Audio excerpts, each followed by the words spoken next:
Hey, everybody. It's Maria from What's the Story with Maria. How's it going? Okay, so it is Tuesday, March 28th. Oh my God, look who's in. Danielle is in. Number one in. She won this week, Mandar. The 28th, I am coming to you live, not from my studio, but from Judy Mesa's studio in beautiful Cliffside Park, New Jersey. I am down in her office, beautiful office. So that's why our background looks different, but I like it. And tonight is a very special night because we have a great guest that is going to ground us, inspire us, and make us feel good inside. I promise. His name is David Perkins. He's a lovely human being. He is a psychotherapist. He works with, I'll have him tell you what that is. So he's a performer. So he understands the arts firsthand. So lovely. Okay, so let me see who we got in. We have Danielle. She says, hey, Maria and Leo, happy Tuesday.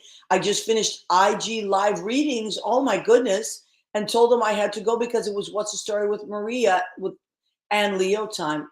Danielle, you are lovely, and we appreciate you so much. I was talking about you a lot this weekend to my friends and my cousin Cora, telling them how good you are at what you do. Hi, Judy in Jersey. Yeah, Judy's upstairs, so she may be watching from up there. She is doing her thing, and I'm doing my thing down here. Now, Leo, will you join me? Appreciate you. You're so sweet. Thank you, Danielle. Oh, look who it is, my sidekick, Hello. my amazing tech, everything, and sidekick, Leo Rodriguez. If you want to learn to roll your R's, say that name. Over and Now, over. Practice makes perfect. Now, Leo's name is not just Leo Rodriguez. He has a middle name. And what is that middle name? Ignacio. Okay, the reason we're telling you Leo's middle name tonight, this is important because I would really like to direct you to Leo's website. And it is his name, Leo Ignacio Rodriguez. Leo, will you spell? So you want to go to www.leoignaciorodriguez.com. The reason that I am personally sending you there is because Leo is not just great at what he's doing here, but it designs amazing websites. He does amazing promos. He can add to your existing website. He can create commercials for you. He can create almost anything you need. He can help you with your YouTube page. Leo has done lots of promos for lots of people, and he is a gun for hire. So his schedule sometimes is a little lighter than usual, and he is available to do things.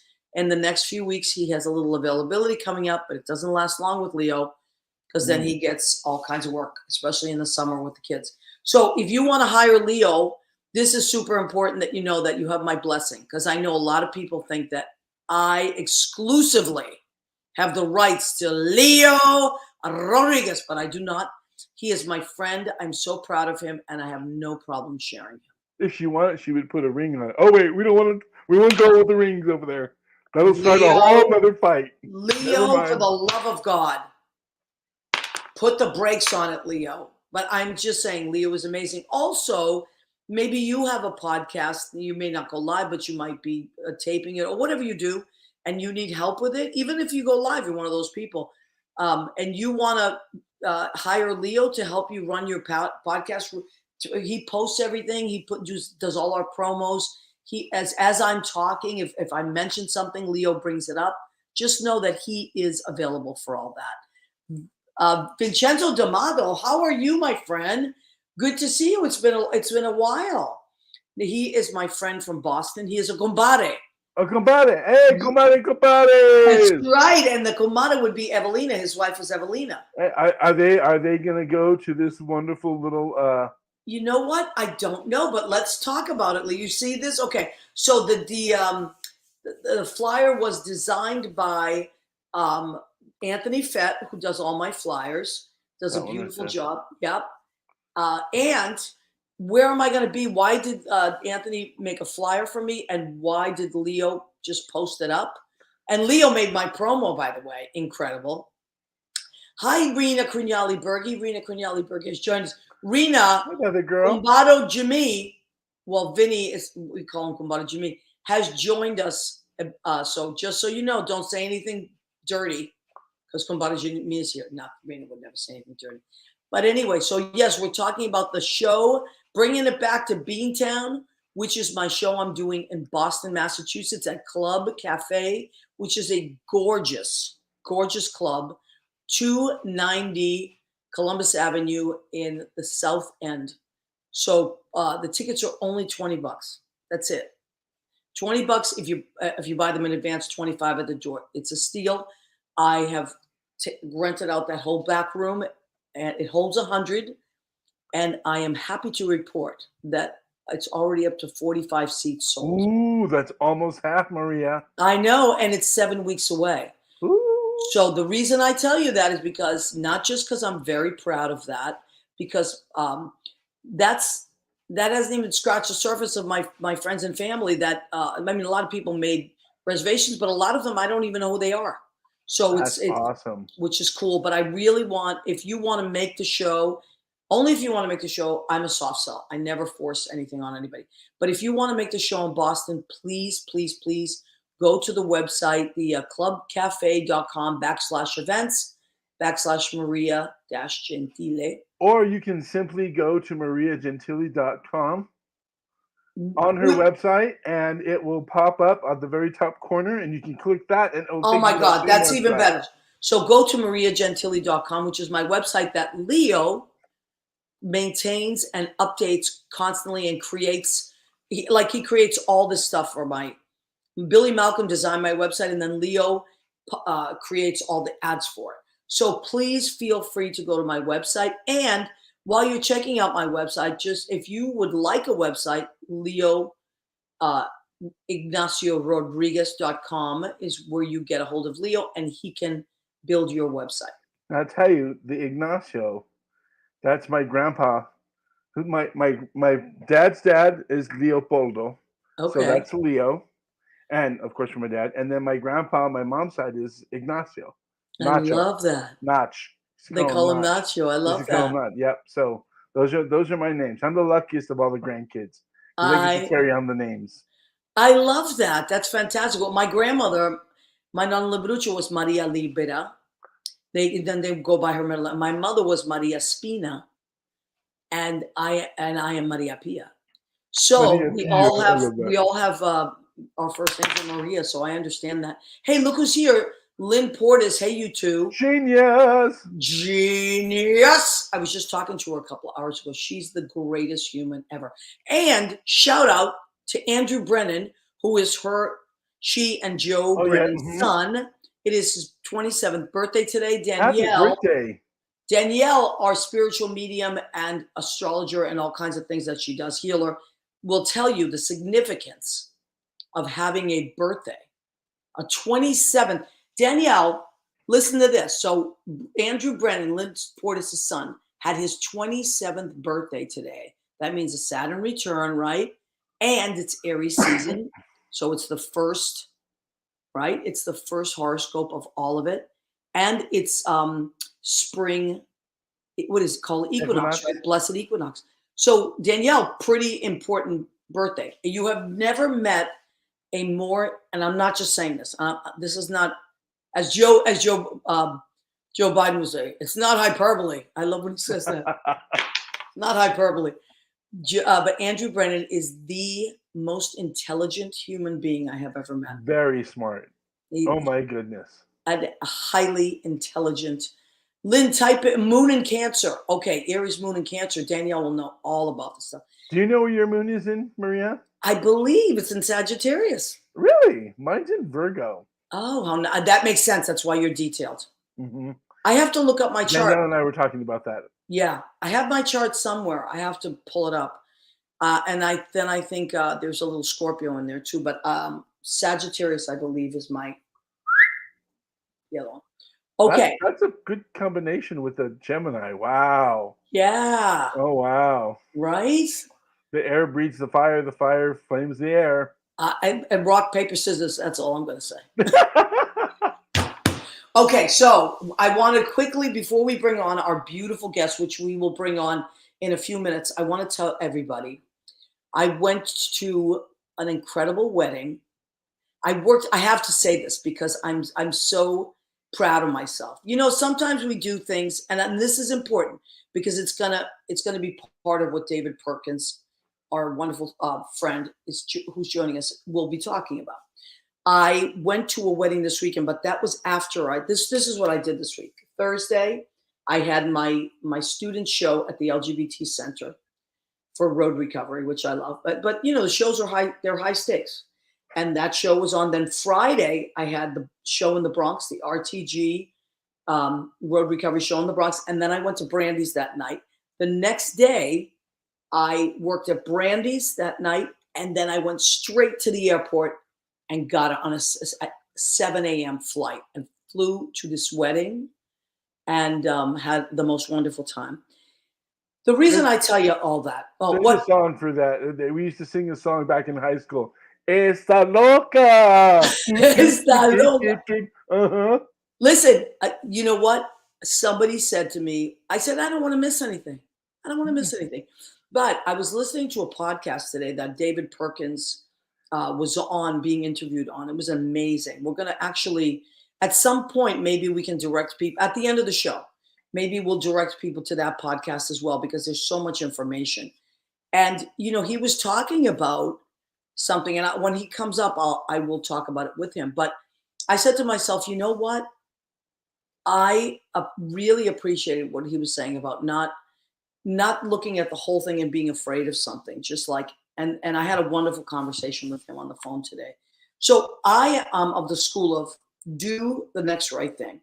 Rather than look at the whole week or anything that overwhelms me, I have worked very hard on just doing what's in front of me, being prepared for what's in front of me. And I'm also reading an amazing book right now. Lynn Portas, I'm going to buy it for you and actually send it to you. So don't even think about buying it. It's Quincy Jones's book called 12 Notes. And it is about his life, of course, so it's autobiographical. But what it's mostly about is his work and his creativity and how he approaches it. So you know how Oprah always has a book club of the month? That is my pick of the week. Quincy Jones's, and I'm listening to it on audiobook because I like audiobooks. I cannot say enough about it. With a foreword by The Weeknd, who he mentored. So anyway, great book about creativity. Leo, drum roll, pop in here with me for a second. I'm here. Oh, okay. So are we ready to bring in our very special guest? Senora Perkins. Yes, Senora Perkins. So let me just tell you, he's going to tell you all about himself. But the world needs what David Perkins has to say. And hi, David. Nice to see you. The world needs to hear what he has to say, to read what he writes, because we are I feel that we are in a more intense state than we have ever been in this world, not for even negative reasons, because we are vibrating so highly. And I think Danielle will piggyback on this.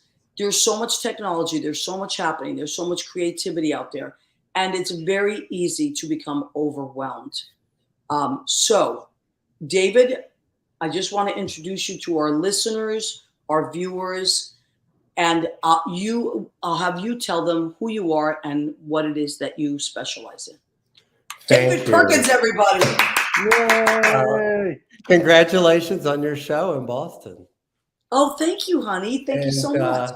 And also, Leo is a joy as well. So I can't believe how intimate this feels. I feel like I'm in a little room with you, and I'm not nervous about all the people. But anyway, Maria, I'm a psychotherapist, but this show also is aligned with the arts. And so Maria wanted me just to talk a little bit about my background in the arts. So in college, I majored in psychology and music, and I ended up coming to New York. And I ended up being in the BMI Musical Theater's Writers Workshop. I was in shows with the New Amsterdam Theater Company, which I was in the chorus, but it's the precursor to what is now called encores. And I also played the piano, and I would sing in churches and synagogues. So anyway, that's some of my arts background. And should I just go right into what acceptance and commitment therapy is, or? Well, I'm so glad you did talk about the arts, because I would have brought that up. But I do want to say that at the end of this, we are going to post your other podcast. I listened to it twice, David. Thank you. I loved it, and I will listen to it again. It was so soothing and so helpful. And I really felt like, I also felt proud of myself, because I do use some of those unconsciously or subconsciously. I was already doing some of that stuff, but your direction really helped me to kind of align and say, oh, I understand what this is now. So I wanted to thank you for that, because I am someone that does have a lot on my plate very often. I enjoy that, but I also do become secretly overwhelmed. And your podcast really helped me. Kind of like align myself and say, okay, take this advice, and I'm going to really use what you had to say. So why don't you share whatever you would like with our audience? Okay, so the therapy that I use the most is called acceptance and commitment therapy, and I use the word ACT, ACT, to refer to it. So when I say ACT, I'm talking about acceptance and commitment therapy. The bottom line is that a lot of times our very intense thoughts, our emotions, or memories, or association with those memories, or physical sensations are so powerful and strong that they keep us from doing what we want to do. And we either engage in a struggle with them, and that keeps us stuck, or because we don't want to feel our feelings, we engage in avoidance. And, like drugs and alcohol, or like if you're socially phobic, you won't go to something because you don't want to feel those feelings. Or now, in terms of, you wanted me to talk a little bit about performing arts. Performing arts, there's a lot of rejection, and there's a lot of labels that people give us. I know that I had a singing teacher in a church choir that said, "Oh, you'll never be able to sing on the level of professional," and she was totally wrong. But the point is that stuck with me, and it was kind of a way that I, wasn't sure, and it gave me, a lack of confidence. So the idea here is to not have to, live your life constantly reacting to thoughts and feelings and memories and associations, but be able to have those, but also move in value direction. So be conscious and aware of the present moment and what is going on, but also being able to move in value direction. So that's really what we're trying to do here. Now, if I may interrupt for a second. What you talked about, what that teacher said in the podcast that your podcast I was listening to today, you talked about language quite a bit, and how language and words that we hear will shape certain things. And so that, to me, would be one of the examples. Yes. Right? Okay. So it's sort of like trauma. Like we associate certain labels that we were told, or certain events, with language. And so when we hear that language, we can be transported right back there, even though here I am, I'm sitting here and I'm safe. But certain things can bring us right back to another place and disturb us and kind of get us off track. Absolutely. I think that is so important. That's a very important point. So this is slightly boring, but I'm going to try to do it really quickly. These are the 6 core processes of acceptance and commitment therapy. This is not boring. This is great stuff. And so what ACT therapists do is kind of like ultimately teach our clients how to use these processes to free themselves. And so I'm going to do it very briefly. There's a Hexaflex, and you can Google ACT hexaflex to get it. In the middle of the 6 processes is psychological flexibility. Yeah, oh, great. Oh my God, this is great. So psychological flexibility, okay? Yeah, if you want to keep that up there, that's great. And what that means is the ability to be free, to do what we want to do in our lives, as opposed to being ruled by our emotions or our thoughts or what someone else said about us when we were young, or all these different things. So I'm just going to go over these very, very briefly because we don't have time to go. But ultimately, this is what, if you learn all these things, I think it's going to be very helpful to you. So the first thing, contact with the present moment. And the opposite of contact with the present moment is feared future. So if you find, or regrets about the past. So if you find yourself worried about the future, what's going to happen, or regrets about the past, that can be a very stuck place where you're kind of stuck. And so what we recommend is getting in contact with this moment right here, right now. And you can do that pretty easily by just taking 10 breaths and just focusing on the breaths and noticing what's going on right here, right now. Because when you're in the present moment, you're much safer than when you're in the feared future or regrets about the past. So I'm doing these very briefly because, we don't have a lot of time. The second thing is acceptance. So the second process. So once you're in the present moment and you notice I'm anxious or I'm fearful or I'm depressed, we believe that it's important to accept where you are rather than try to push it away or avoid it or struggle. Actually be with that feeling, be with that thought, and allow it to be there. And a lot of times it's not nearly as bad as we make it out to be. So anyway, acceptance is important. The third thing is cognitive diffusion. So fusion means that we're merged with something. So say, my teacher told me, oh, you can't sing, right? If I really buy into that and believe that it's true, I'm merged with it, okay? I'm fused with it, okay? And so what we're trying to do in cognitive diffusion, which is a bunch of skills that we teach people, is to pull away and not feel that merge. So we have all these stories, we have all these labels, we have all these things in our heads, thoughts that we kind of buy into, but we don't necessarily have to. That's what ACT is about. We don't have to buy into all these things people told us about ourselves. And one of the most important things I'm going to say tonight is that our thoughts are often not true. And our feelings are often overblown or distorted. So we don't want to be uncritical about our thoughts and feelings and just take them at face value. We want to be able to notice them and look at them from afar and see, is this helpful? Is it not helpful? How is it functioning? Is it causing me to avoid? Is it causing me to be stuck in a struggle? Is it keeping me from moving forward? Okay, so the process of actually observing all that is called self as context down there, or the observer's self. That's where we are. So self as content would be, oh, I'm X years old. I'm a psychotherapist. I have gray hair. I'm all my roles, and that self as content, and often that keeps us kind of bogged down. Self as context is the place where we're able to kind of, from a large view, almost like a sky level, notice everything. Wow. And so that process is noticing your thoughts, noticing your feelings. Now, I forgot to say one of the most easiest cognitive diffusion tools is when you have a thought or a feeling, you actually say, I'm having the thought that X. I'm having the thought that I'm ugly.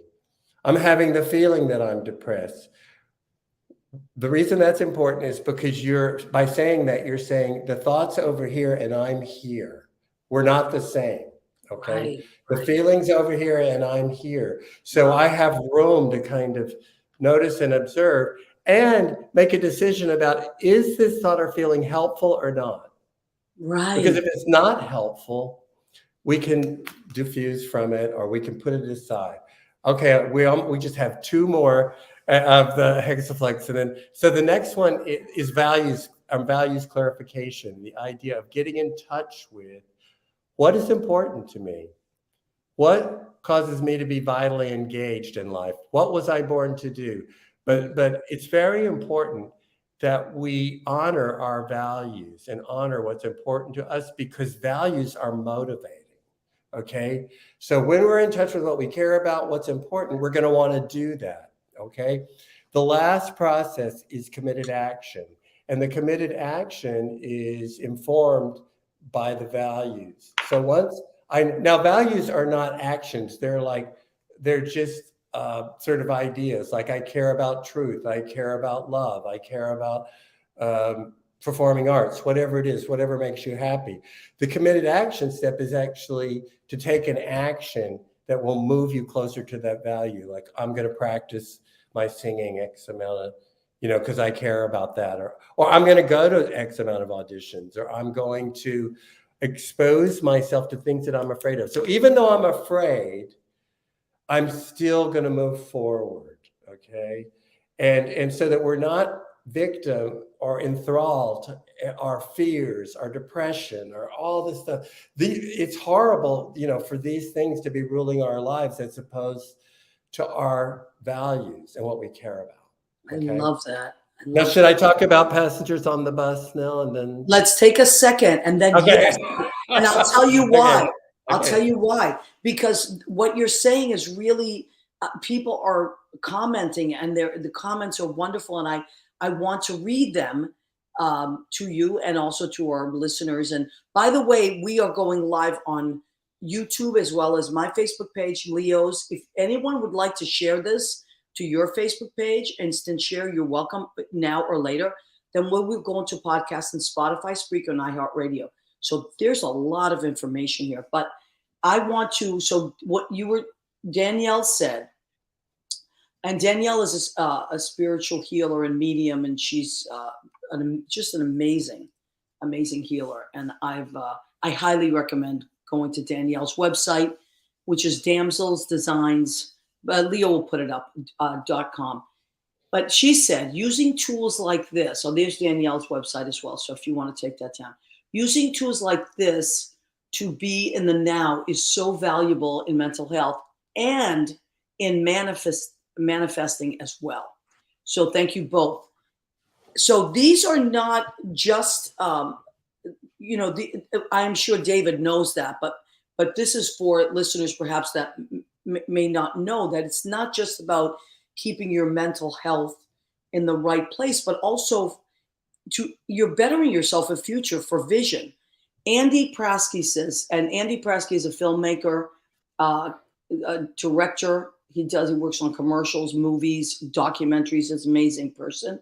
There are studies that say we make 35,000 decisions a day, 227 decisions on food alone. I probably do like 3,000 on food alone, Andy, but how does that tie into cognitive process? He asks. We'll answer that question in a minute. And then Cora Gauthier, who is my cousin, who I spent 2 days with her and her amazing husband, Bill Gauthier. And I had just the best time. She said, I love this and miss you. Come back soon. I can't wait to come back. And, Cora and I were talking about some of this stuff. Like, so David, I'm sorry, I threw a lot at you now, but let's focus on just a question I want to ask you. Cora and I were talking a lot this weekend about like physical things that happen as we get older, right? And, both of us, we've known each other since we were kids. And, sometimes your body changes, your reactions change, maybe you feel slowed down. You did an exercise today that I loved on that podcast about and would you mind telling people about that, where you tell your body something about the. Oh, okay. Yeah. Yes. I love this. Okay, so I'm going to do an experiment. I have to do it with Maria because she's but everybody can do it at home as well. Right. So I'm going to ask you, Maria, to raise your right hand. Okay. And now you can put it down. And now I want you to think the thought, I cannot raise my right hand. And let me know when you've really got that thought firmly in your consciousness. I cannot raise my right hand. Are you focused on that thought? Mm-hmm. Okay. Now what I would like for you to do is raise your right hand. Thank you. Now, what does that illustrate? Well, it illustrates that we can have a thought, but our behavior doesn't have to conform to that thought. But I have to tell you something. It was very vulnerable, that exercise. Okay. And I'll tell you why. And this is why I think it was so important for us to do that. And I'm talking to people out there, not that this isn't for everybody, but especially those of us that are getting older and feel vulnerable about that. Mm-hmm. Because I truly believe that if we start to believe that something is not going to work anymore, it starts to stop working. Like I do that a lot with my body. I'll say, oh my God, my legs, I don't know how much longer I can stand on these legs because most of my work is standing. And you know what? If I keep telling myself that, I'm going to feel like my legs are going to fall off. But if I say, just get through it, stop, it's as if I'm disciplining myself. Shake it off, Maria. Then I don't think about it. So I do think this is a very important exercise because in spite of when you said, now tell your right hand it can't go up, I really actually felt so vulnerable. Like my first thought was like, maybe it can't. Well, the vulnerability sounds like that shows the power of thought. Like yes. we're vulnerable to our feelings. We're vulnerable to our thoughts. And to the point that they can rule us. And so the idea here is, let me take some distance from that and look at it from a perspective. And then decide, well, what do I really want to do here? Do I want to let this bog me down and keep me from engaging? Do I want my depression to keep me in bed? Or do I want to, okay, I'm depressed, but I'm still going to get up and get in the shower. Mm-hmm. Absolutely. So you had the thought and then or the feeling. Mm-hmm. On the feeling, and then it's doing it in spite of it. Alongside of it is what I would say. Oh, I love that. We would say alongside of it because you can't, in other words, if you wait until it goes away, it's not going to go away and you're going to be stuck. So it's the idea that you accept it. That's being with the present moment, accepting it and saying, I'm going to do what I want to do alongside of this. If you're struggling with it, you're stuck. If you're avoiding, then that's like the passengers on the bus. So, let's talk about that now. That's great. Okay. So this is one of the most seminal, famous ACT metaphors.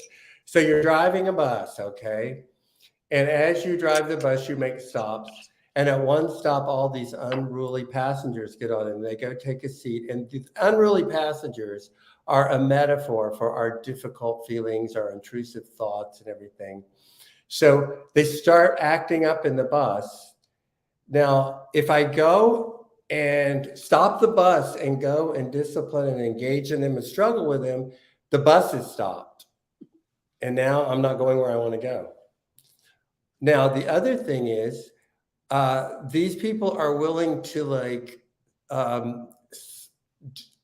be quiet and everything, as long as I go the way they want me to. So if they can direct the bus, and then they'll quiet down. That's a metaphor for avoidance.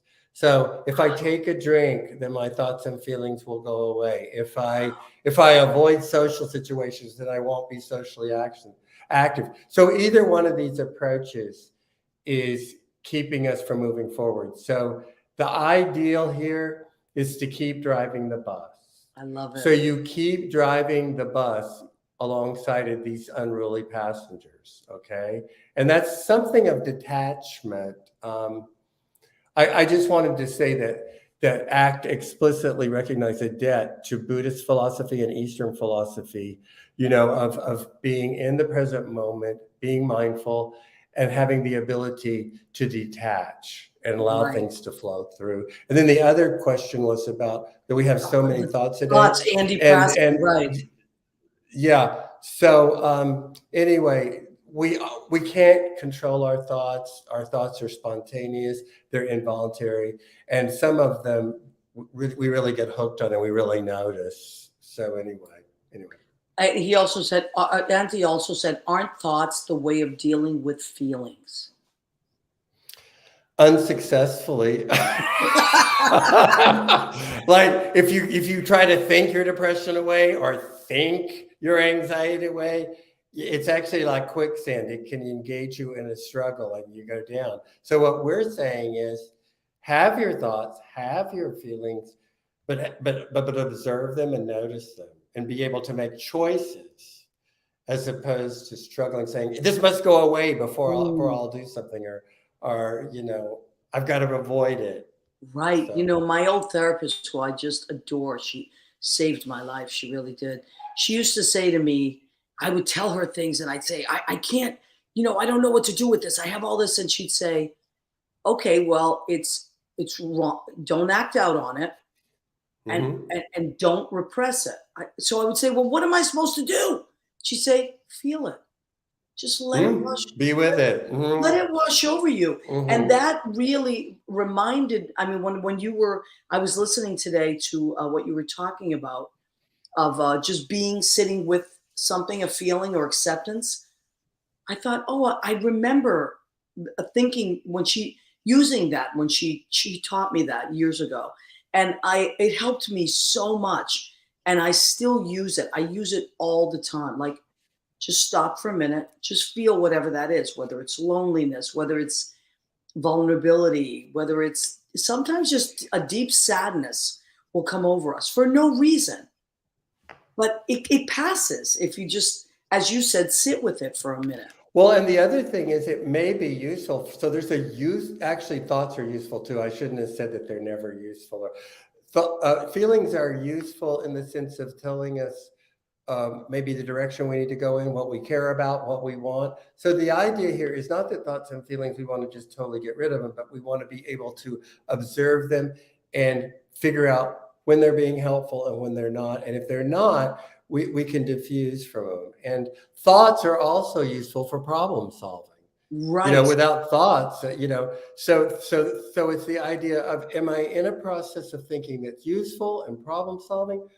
Or am I in a process where I'm grinding my wheels and it's like a car that you keep putting on the gas and you're going further and further into the rut? Right. That's like an obsession, compulsion, OCD. Wow. You used that example of OCD today, and I found that really helpful about that thought of just so many things. I mean, let's just keep checking. Rena Crunelli-Berge, who's my cousin from Massachusetts, says, unfortunately, negative thoughts can be so powerful. Thankfully, positivity can change that. So, well, that's why I agree that they can be powerful. And that's why we try to engage these processes of being in the present moment rather than living in the thought, of accepting it, of noticing it as a thought, and then deciding, is it helpful? Is it not?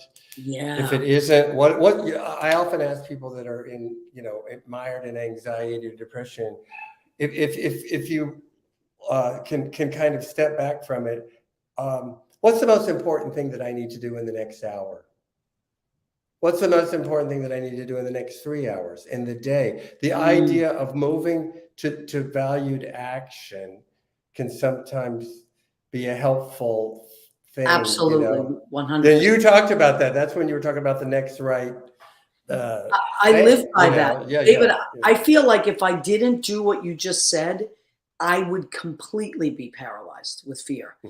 I also make a lot of lists, like what you just talked about.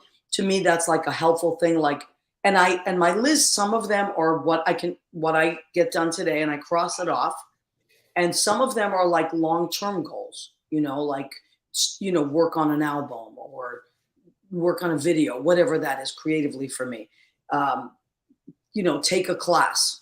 But then I have daily lists I have to, because as I cross them off, I start to feel really good about myself. And I start to feel like, what do you mean you get nothing done? You got 6 things done today that were really overwhelming. So I find that very useful. But the thing I think I use the most in my life, is just do what's in front of me. And that goes back to your being in the present that you talk about quite a bit, that I love. Just sitting in the present and saying, what do I need to do? I know what I have to get done this week, but what do I need to do right now? I needed to set up my computer and my lights. I needed to make sure everything was plugged in. I needed to connect with Leo. Okay, good. Now I'm ready for whatever is here. So I think that's really important stuff too. Now, how can people reach you if they need to reach you? My website right there has my number and I think my email. So Okay, so davidperkins.com. yeah. And you have a website, and I don't even know if you're taking new clients. Are you taking new clients? Probably. Maybe very few. Okay. But please don't hesitate to call me if you think I could be helpful. Okay. But the thing with therapy is that COVID just we just got so many calls and everything, and right now, it's it's not easy to find someone. But I'm definitely open to talking to people. Okay. Yeah, and you have so much to say. It's just great. And also, the podcast that David was on was called Extraordinary Experience, I think. It was My called Extraordinary Existence or something like that. Yeah, I want My to say Extraordinary Existence, maybe. Yeah. Yeah, but we will. I will post it afterwards. After the show, I will connect it to our what everyone else was posting and stuff like that, because I think it's really important. There's other things that David dives into, and we're going to take a very brief break because we always do a cook. Oh, there it is. Leo, you are incredible. Leo is incredible. And I do want, so it's on Spotify. It's called, Extraordinary Existence. Your identity does not equal your thoughts, acceptance and commitment therapy with David Perkins, psychotherapist and human. I love that. So go and check that out. It's only 33 minutes long. And it is, I kept rewinding it and listening and saying, wait, what did he say? And then I would write it down. So I listened to it twice, and I will listen to it again. Anyway, so I highly recommend listening to that. Okay, we're going to do the food section of our show. Every week, I challenge myself to do something creative because I have creative people on. However, because I flew in today and had to do all that, it was Judy Mesa, my girlfriend, who cooked instead.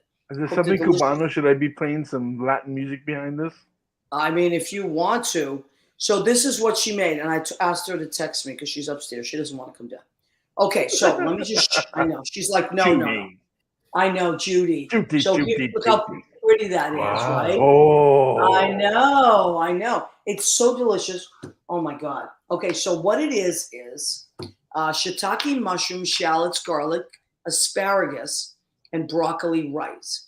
I used a red pepper paste for seasoning. Filet mignon is sliced in a creamy shallot sauce.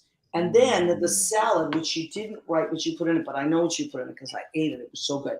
The little salad on the bottom here is romaine lettuce, 3 different kinds of olives, feta cheese, little baby tomatoes, grape tomatoes, and chickpeas.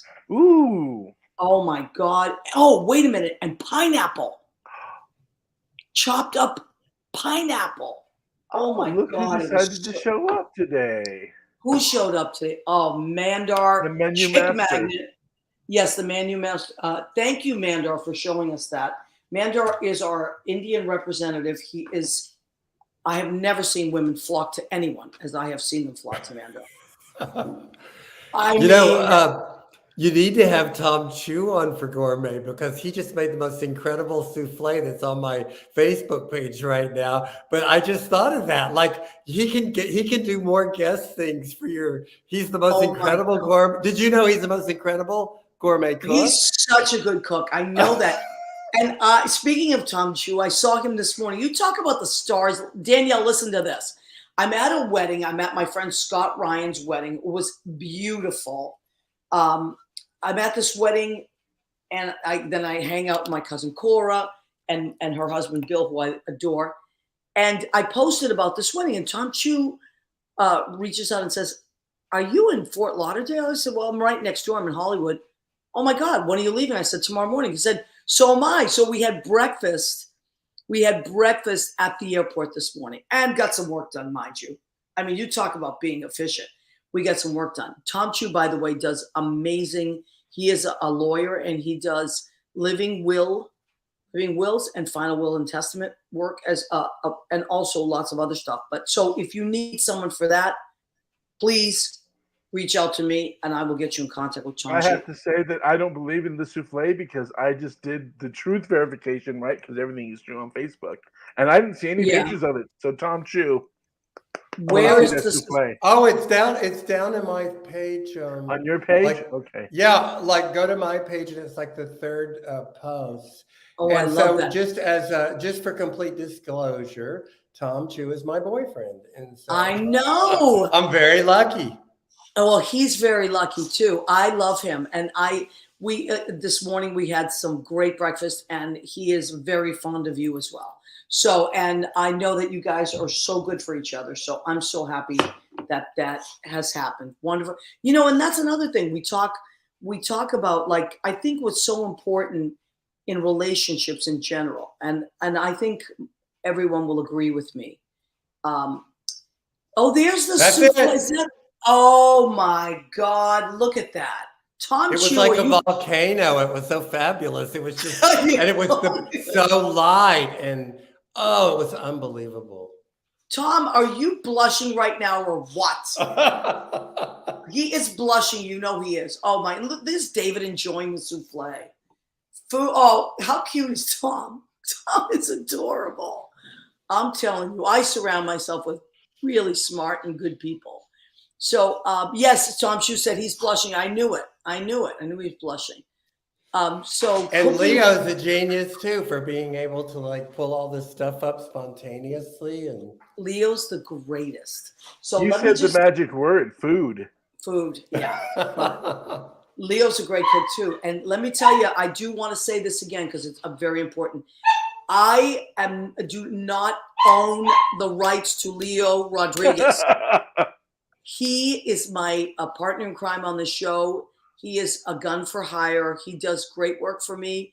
I make sure that I take care of him because he deserves to be paid and be paid well. So if you are someone out there that that needs some kind of technical assistance or promo assistance, if you're in marketing, if you need a website designed or maintained, Leo is your guy. Want to do a podcast? Want to do a podcast and you need someone to pop up like we're doing here or help you record it, Leo's your guy.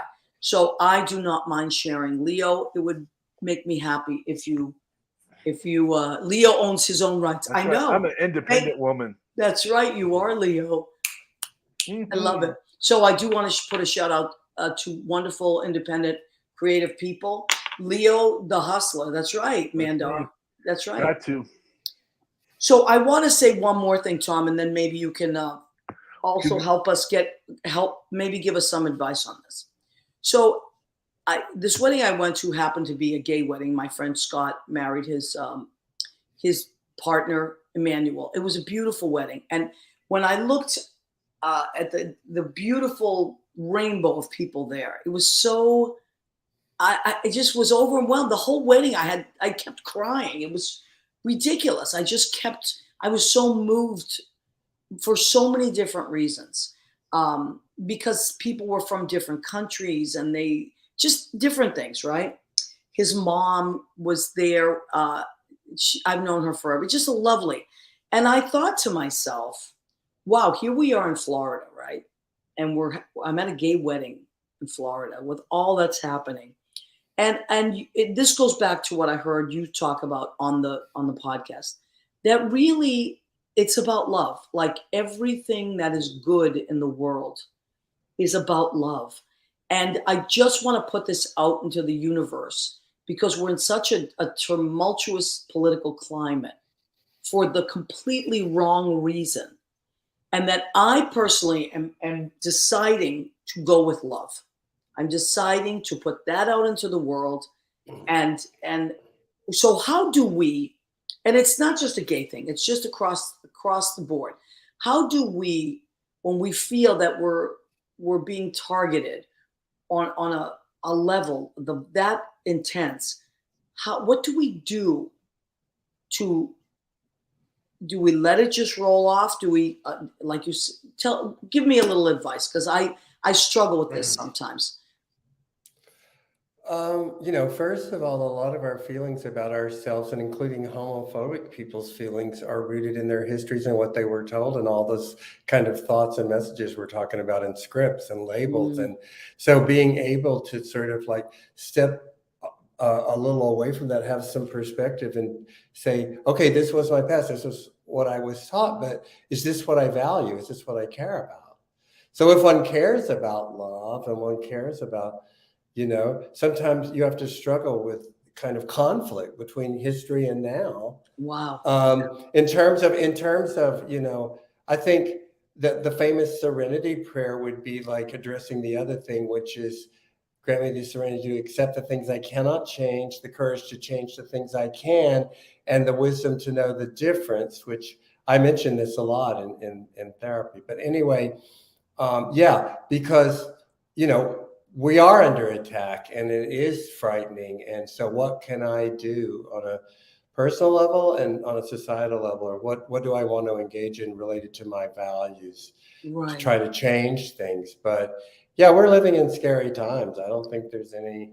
Yeah, but you also you talked about when you talked about love, you also talked about the lack of love that a lot of people have in their lives, and that makes them maybe behave the way they behave, or like lack of love can be damaging on a.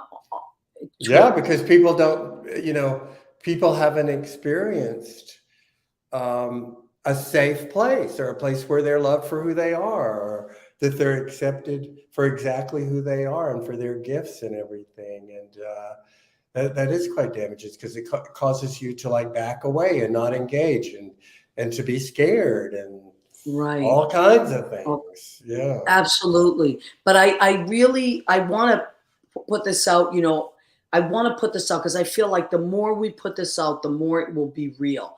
Because I work with kids and I work with adults as well.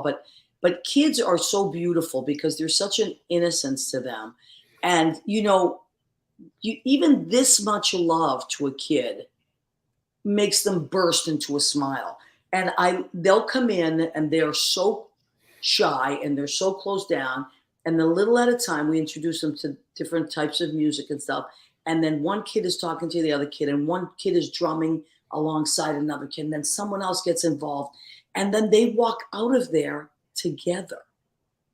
They come in alone, but they walk out together. And to me, and Leo, you work with kids, so you know this. I feel like if we should take something from these children, let us try to put down our swords. Maybe we walk into the world alone, but let's try to just start talking to each other as human beings and start finding what we have alike. Because I think if we shut off that machine, that media machine, and just start listening to each other again, maybe breaking bread, dancing together, enjoying music together, that we're going to come together again. I think that there's I just feel so overwhelmed by it sometimes, but then when I'm around kids, I feel happy again. Leo, do you feel that? Going from New York City food and beverage to working with kids has been very enlightening and changing. There's a difference to caring for kids and helping them learn their way through the world, as opposed to reminding an adult how to say please and thank you. Right. And these kids, we have one kid, I'm thinking about it, we've set for a year and a half now a foundation for one of our friends that has had a difficult time. who David could go honestly at his young age through the breathing process and learn. And I think that's how they're reaching him now, because he's evened out a little bit as he's grown into first grade. But he's comes now, and we watch, but everything's been settled because we set that system there, and not everybody gets to have a fun, touchy relationship, but there are moments where he is, and you can see where that love comes in. And I think it's just like adults doing sometimes when, David, we don't feel that when we haven't been raised with it, or we haven't experienced that wonderfulness, that when we do get it, when we do find that relationship, people sometimes, maybe I could be guilty or not, of holding on tight. Because that feeling, once you do receive it and understand how beautiful that white light is, then you don't ever want to let it go. You want everything to be, Right. It's the best. It's the best. I feel that for those foster kids and those kids that are still in orphans that have gone through the system, Yeah, but you know what? I do. You also said something, Leo, before that I didn't get to address, and I know we're running out of time completely, but you said sometimes it was to the point of taking on other people. You don't know if you're having a feeling or you're taking on other people's feelings. So, and David, you and I talked about boundaries quite a bit in our phone conversation. And what could you give us some kind of an exercise before we leave to help us set up boundaries? Well, I would just say that if something doesn't feel right or something, take a moment, to be in touch with your feelings and figure out what is it that I want or need in this situation. Mm-hmm. And then that will inform what your boundaries need to be. Right. You got to figure out like what is going on with me and what would be helpful to me and what hurts, like noticing what hurts, noticing what feels good, being in touch with your feelings. So those are the good feelings. I mean, that's a good function of feelings when they're helping you understand, what's good and right and happy making. Right. Mm-hmm. Yeah, that's great. Okay, so you know what else? I'm going to put this out there for educators and anybody. I think that what I've gotten today out of listening to David's former podcast, of having a wonderful conversation with him this afternoon and tonight, is maybe it's just sitting with it, really sitting with your feeling and thoughts, and being present, really being present. And I'm going to start working on that more, even with my kids. Mm-hmm. I'm going to start working where we're going to take more time to just breathe together, maybe like even a quick meditation before we start even sharing our feelings. Because I think, and if you all do it, let's all try to start doing that, even for a week, till we see each other again next week. Try to stop, whether you're alone or maybe, and take a few minutes to say, where am I right now? I'm present. I'm not in yesterday. I'm not in tomorrow. I'm right here right now. I'm sitting in this chair, or I'm eating my breakfast. And just let that wash over you and be grateful. And that's what I'm going to leave the show with. Mm-hmm. Now, Leo, leave us with something, and then David will have the last word. It's about to rain and snow again in California, so please make sure that you're safe and that everything is tightened up and you went to the market and everything, because we may get another 12 inches, at least where I'm at. Unbelievable. Okay, so be prepared. And David, thank you so very much for just all this beautiful information. I personally have benefited from it so much. And I know that our listeners have and will. So everybody feel free to share the show. And what would you like to leave us with tonight? I think that the power of taking a moment cannot be overestimated. And we do mindfulness exercises in our sessions, but I would say, the power of taking a moment and just breathing and noticing your thoughts, your emotions, your memories, associations, and physical sensations, and just noticing what's going on inside you, because that's informing everything, even whether we notice it or not. Yeah. All right. Well, thank you so much, Manda. To answer your question, Jim Bell uploads all our shows to Spreaker, Spotify, and iHeartRadio. We don't go through the radio station live anymore because they're doing it a different way, but we still are uploaded to all those sites. So Jim is still working behind the scenes. I can't thank everybody enough. We want to remind you about Danielle. Danielle does beautiful spiritual work. Go and check out damseldesigns.com. She does incredible session. There it is. And I highly recommend it. Lynn Portas, genius. My musical director and I will be in Boston May 18th. It's a Thursday night at 7:30. Please, please, please go get your tickets because they are selling. I'm not saying it. They're selling fast, and I want you to be able to go. So, and Tom Chu, if you would not if you would like, I'll tell you, you need it. Forget about what you like. You need to call Tom Chu. He did My Living Will, My Final Will and Testament. I know it sounds morbid, but guess what? I never felt better because I knew my ducks were in a row. So go and see Tom Chu about that. He is in New York. If you are in a different state, he can recommend someone in that state. He knows a lot of people. So, and my cousin Cora and her beautiful husband, Bill, I cannot thank you enough for the lovely time I had there. And I'm going to get you one way or another because she's a sneaky snake. She knows what I'm talking about. But we had just so much fun. Thank you, everybody. Rena Cruniali-Berge, my family project manager. I will see you probably for Easter. I might come home.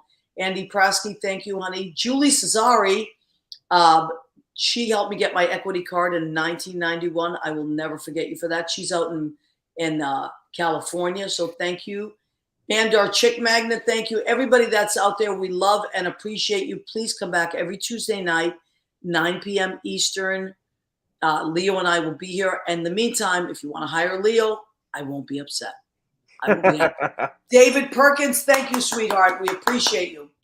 Good night, everybody. Come back next week.